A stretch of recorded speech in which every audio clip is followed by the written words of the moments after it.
তারাবির নামাজ সহি হাদিস মতো 8 রাকাত। যারা তারাবির নামাজ 20 রাকাত পড়ে এরা সহি হাদিস মতো পড়ে না। আমি এই জাহেলদের কথার পর্যালোচনায় যাওয়ার আগে আপনাদের জিজ্ঞাসা করি, ইমাম আবু হানিফা এদের থেকে সহি হাদিস কম জানতো? ইমাম শাফি এই সমস্ত জাহেলদের চেয়ে সহি হাদিস কম জানতেন? ইমাম মালিক, ইমাম আহমদ এই সমস্ত জাহিলদের থেকে সহি হাদিস কম জানতেন? তারা সবাই কেন ঐক্যবদ্ধ সিদ্ধান্ত দিলেন তারাবির নামাজ 20 রাকাতের কম নয়? সহি হাদিস না থাকার কারণে।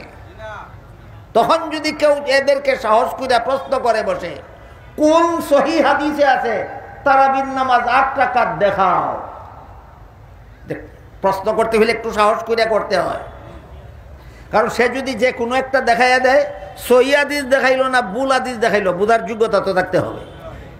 এই জন্য সাহস করে কেউ যদি প্রশ্ন করে বসে, কোন সহি হাদিসে পাইলা তারাবির নামাজ 8 রাকাত দেখাও, কয় সহি বুখারী শরীফে আছে। কি কয়? সাথে সাথে সহি বুখারী শরীফ তার হাতে তুলে দেন, দিয়া বলুন বাইর কর কোন হাদিসে আছে তারাবির নামাজ 8 রাকাত। কয় আমি এই কিতাব পড়তে জানি না। কেতনা বড় পণ্ডিতের ঘরের পণ্ডিত! সৈয়দ বুখারী দা দলিল দেয়, আতক কিতাব তুলে দিলে কয় পড়তে জানি না। তখন যদি জিজ্ঞেস করেন পড়তে জানোস না বললে কেন, তখন কয় বাংলা বুখারী পাইছি। আমি আপনাদের জিজ্ঞেস করি, বাংলা বুখারী মূল কিতাব না অনুবাদ গ্রন্থ? অনুবাদ গ্রন্থে তো অনুবাদকের ভুল হতে পারে না, সম্ভাবনা নাই? আমি একটু সময়ের জন্য ধরে নিলাম অনুবাদকে ভুল করছে না, অনুবাদকে ঠিকই লিখছে। ঠিক আছে, মূল কিতাব পড়তে পারস না, বাংলা দাবের করে দেখা কোন হাদিসে আছে বুখারীর তারাবির নামাজ 8 রাকাত। তখন হাদিস বাংলা বুখারীর থেকে বের করে হাদিস বের করে বলে, এই দেখো বুখারী শরীফের হাদিসে উল্লেখ আছে, নবীর বিবি আয়েশা রাদিয়াল্লাহু তাআলা আনহা বলেছেন। ওই গুগল মাস্টারের ছাত্ররা বুখারী বুঝাইতেছে, এই দেখো বুখারী শরীফের হাদিসে আছে, নবীর বিবি আয়েশা রাদিয়াল্লাহু আনহা বলেন, এশার নামাজের পর থেকে ফজরের নামাজের পূর্ব পর্যন্ত আল্লাহর রাসূল গভীর রাতে যে নামাজগুলি পড়তেন, এই নামাজগুলিকে হাদিসের ভাষায় সলাতুল লাইল বলা হয়। বাংলা অর্থ রাতের নামাজ। হাদিসের ভাষায় শেষ রাত্রে রসুলের পড়া নামাজগুলির নাম রাতের নামাজ। বুখারী শরীফের হাদিসটা হইল আল্লাহর রসুল বিতির সহ রাতের নামাজ 11 রাকাত পড়তেন। এই হইল বুখারী শরীফের হাদিসটা। আল্লাহর রসুল রাতের নামাজ অর্থাৎ এশার পর থেকে ফজর পর্যন্ত গভীর রাতে আল্লাহর রসুল যে নামাজগুলি পড়তেন সেইগুলির পরিমাণ ছিল বিতির সহ 11 রাকাত। এবার আপনারা বলুন, রসুল যে 11 রাকাত নামাজ বিতির সহ পড়তেন, এখান থেকে বিতিরের জন্য কত রাকাত আলাদা করলে বাকি থাকবে 8 রাকাত? বিতিরের জন্য কত রাকাত আলাদা করলে? 3 রাকাত। তাহলে 8 রাকাত তারাবি সাব্যস্ত হলো কিনা সেটা আমরা পরে দেখব। আগেই কিন্তু সাব্যস্ত হয়ে গেল বিতিরের নামাজ 3 রাকাত। তোরা না কর বিতির 1 রাকাত। যারা বলে তারাবি 8 রাকাত, এরা বলে বিতির 1 রাকাত। এটাকে বলে খেচু করতে গিয়ে সাপ বের হয়ে গেল, জির করতে গিয়ে হাফ বাইরিয়া গেল। সাব্যস্ত করতে ছিল তারাবির নামাজ 8 রাকাত, এটা সাব্যস্ত হওয়ার আগেই বিতিরের নামাজ যে 1 রাকাত নয়, বিতিরের নামাজ যে 3 রাকাত, যে সহিহ বুখারী শরীফের হাদিসের দ্বারা সাব্যস্ত হয়ে গেল। সুতরাং যারা বিতির 1 রাকাত পড়ে এরা সহিহ বুখারী শরীফের হাদিসের বিরুদ্ধাচরণ করে। প্রথম দফা সাব্যস্ত হইল তোরা সহিহ হাদিস মানস না, তোরা সহিহ হাদিস বিরোধী। এবার আসুন বাকি 8 রাকাতের অবস্থা। বুখারী শরীফের যে হাদিসে আছে রাসূল বিতির সহ 11 রাকাত পড়তেন, এই 11 রাকাত থেকে বিতিরের জন্য 3 রাকাত আলাদা করলে তাকে কত রাকাত? 8 রাকাত। যেই এই কথাটা বুখারীর যেই হাদিসে আছে, এই হাদিসে সুস্পষ্টভাবে উল্লেখ আছে এই নামাজগুলি রাসূল 12 মাস পড়তেন।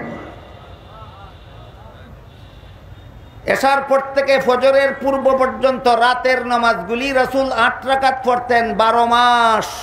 এটা বুখারী শরীফের হাদিস। কোন মাস? আপনারাই বলেন যে 8 রাকাত নামাজ রাসূল 12 মাস পড়তেন, এটার নাম তারাবি না তোর মাতা না তোর বাপের মাথা? ঠিক কর। বুঝেন শুধেন কিছু বলুন, বুঝে থাকলে। বুখারী শরীফের যে হাদিসের দ্বারা সাব্যস্ত হইল রাসূল 8 রাকাত পড়তেন, এই হাদিসে উল্লেখ আছে এই 8 রাকাত নামাজ 12 মাসই পড়তেন। তাহলে যে 8 রাকাত নামাজ রাসূল 12 মাসেই পড়তেন, এই 8 রাকাতের নাম তারাবি নয়, তাহাজ্জুদ। তাইলে কিসের হাদিস দিয়া কিসের দলিল দিল? তাহাজ্জুদের হাদিস দিয়া তারাবির দলিল দিল। নবীর হাদিস নিয়া এত বড় জঘন্যতম বাটপারি এই লামাযহাবিরা ছাড়া আর কেউ করার সাহস করতে পারে না।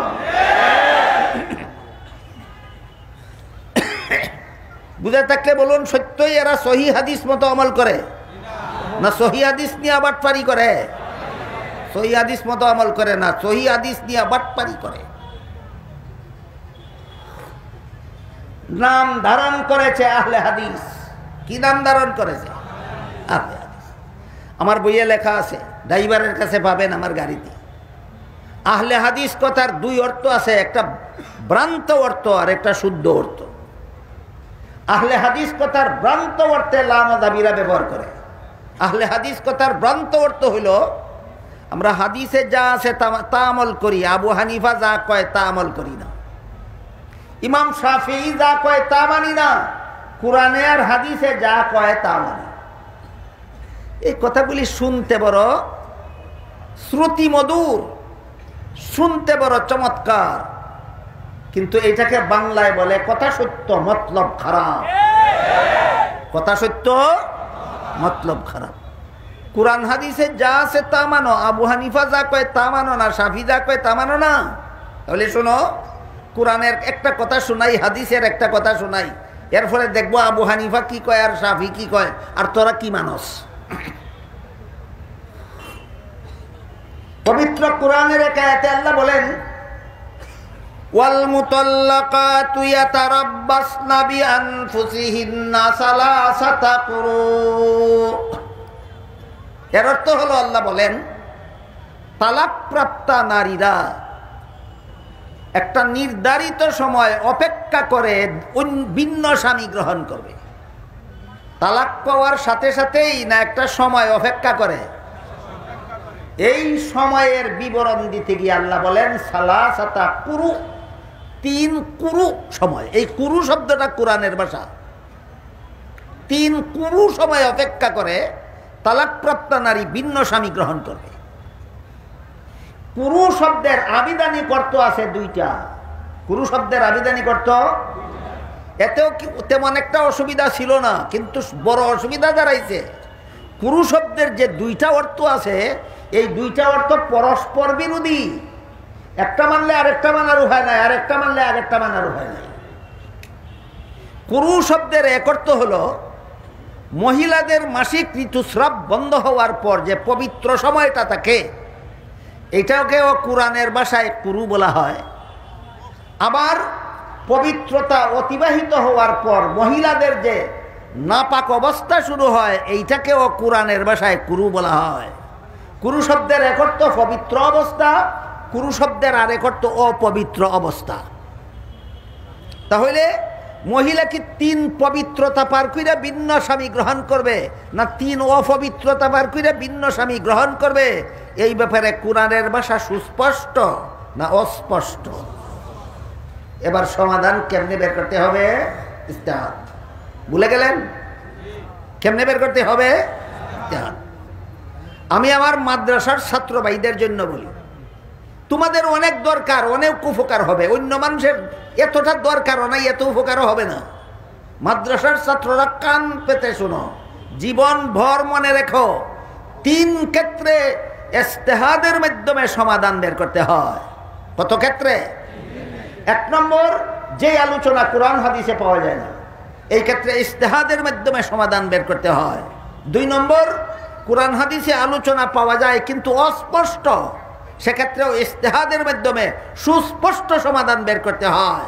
3 নম্বর, কোরআন হাদিসে সমাধান পাওয়া যায় সুস্পষ্টই, কিন্তু পরস্পর বিরোধী।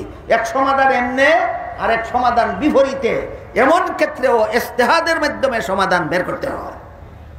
আমাদের এখনের আলোচ্য আয়াত 3য় পর্যায়ে, 3 কুরু পার করে তালাকপ্রাপ্ত মহিলা ভিন্ন স্বামী গ্রহণ করবে। কুরু শব্দের এক অর্থ পবিত্রতা, কুরু শব্দের আরেক অর্থ অপবিত্রতা। বলেন তো, সুস্পষ্ট সমাধান পেলাম কোরআনে না অস্পষ্ট রইল? এবার সমাধান বের করার উপায় ইজতিহাদ। ইমাম আবু হানিফাও ইজতিহাদ করে সমাধান বের করেছেন, ইমাম শাফিও ইজতিহাদ করে সমাধান বের করেছেন। ইমাম শাফিঈর সমাধান হলো, এখানে কুরু শব্দকে আমি পবিত্র অর্থে গণ্য করব। তালাকপ্রাপ্তা মহিলা 3টা পবিত্রতা অতিক্রান্ত হলেই সে ভিন্ন স্বামী গ্রহণ করবে। এটা কার মাযহাব? ইমাম শাফিঈর মাযহাব। ইমাম আবু হানিফা বলেন, কুরু শব্দের অর্থ পবিত্রতাও আছে ঠিক, কিন্তু পবিত্রতার অর্থটা গণ্য করলে মহিলা ইদ্যত গ্রন্থে গিয়া জটিলতার সম্মুখীন হয়। অপবিত্রতার অর্থ গণ্য করলে কোনো জটিলতা নাই। যেহেতু আমার অপবিত্রতার অর্থ গণ্য করার সুযোগ আছে, আমি মহিলাটাকে জটিলতার মুখে ঠেলে দেব কেন? আমি জটিলতাবিহীন সমাধান দিলাম, 3 অপবিত্রতা পার করে মহিলা ভিন্ন স্বামী গ্রহণ করবে।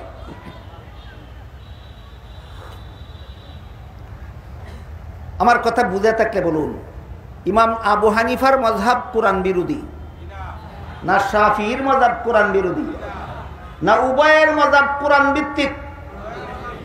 উভয়ের মাযহাব কোরআন ভিত্তিক। সুতরাং যে মাযহাব মানে না তার কোরআন মানার কোনো পথ নাই।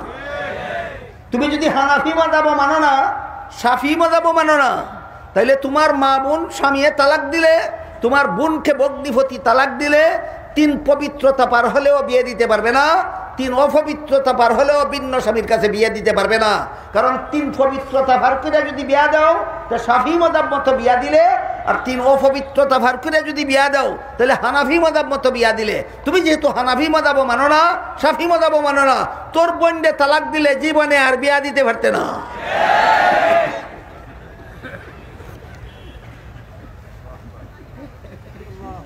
বুঝে থাকলে বলুন, কোরআন মাযহাব না মানলে কোরআন হাদিস মানার কোনো পথ আছে?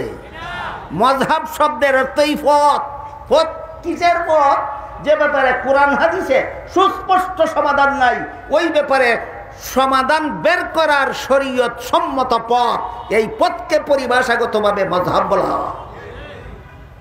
এরা তো বলে সহিহ হাদিস মানি। সহিহ হাদিস কারে কয়? ইমাম বুখারীর মাযহাব মতো সহিহ হাদিস একরকম, ইমাম মুসলিমের মাযহাব মতো সহিহ হাদিস আরেক রকম। আমার কথা বুঝে থাকলে বলুন, সহিহ হাদিসের ডেফিনেশন বর্ণনা করতে গিয়ে ইমাম বুখারী আর ইমাম মুসলিম ঐক্যবদ্ধ না ভিন্ন ভিন্ন মত? ভিন্ন ভিন্ন মতের এক একটা মতের নাম মাযহাব। তুমি যে সহিহ হাদিস মানবে, বুখারীর মাযহাব মতো না মুসলিমের মাযহাব মতো? যদি কোনো মাযহাব মানি না, একটা সহিহ হাদিস মানারও উপায় নাই তোমার।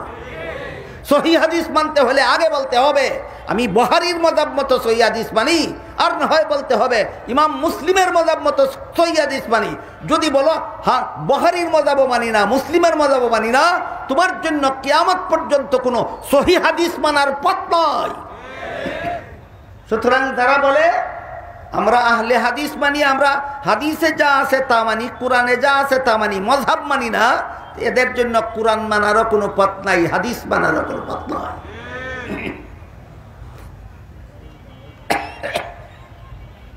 গেল মুস্তাহিদ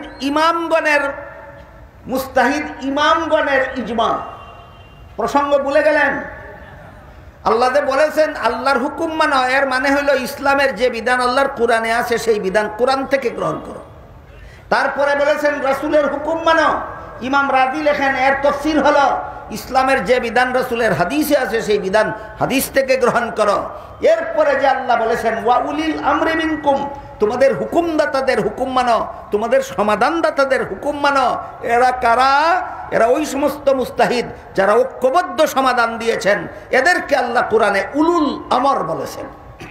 মাদ্রাসার ছাত্ররা মনে রাখো, সূরা নিসার 59 নম্বর আয়াতে আল্লাহ উলুল আমর বলতে কি বুঝাইছেন?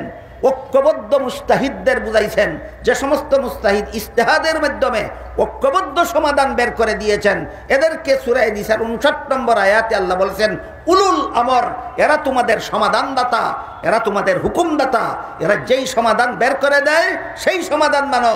এটার নামই রাসূল বলেছেন উম্মতের ইজমা। এই লামাযাবিরা কয়েক বছর বাংলাদেশে যে সমস্ত ব্যাপার নিয়ে যত উৎপাত, যত উপদ্রব, যত উস্কানি আর যত ফিতনা সৃষ্টি করে চলেছে, এর মধ্যে একটা হলো তারাবির নামাজ 20 রাকাত না 8 রাকাত। আমার আলোচনায় কিছু ক্লিয়ার হইল? তারাবির নামাজ 20 রাকাত না 8 রাকাত? 8 রাকাতের পক্ষে যেই হাদিস দিয়া দলিল দেয় এটা তারাবির হাদিস না তাহাজ্জুদের। সুতরাং এটা নবীর হাদিস নিয়ে বাটপারি ছাড়া আর কিছু নয়। আরো যে সমস্ত বিষয় নিয়ে এরা সমাজে ফিতনা সৃষ্টি করতেছে,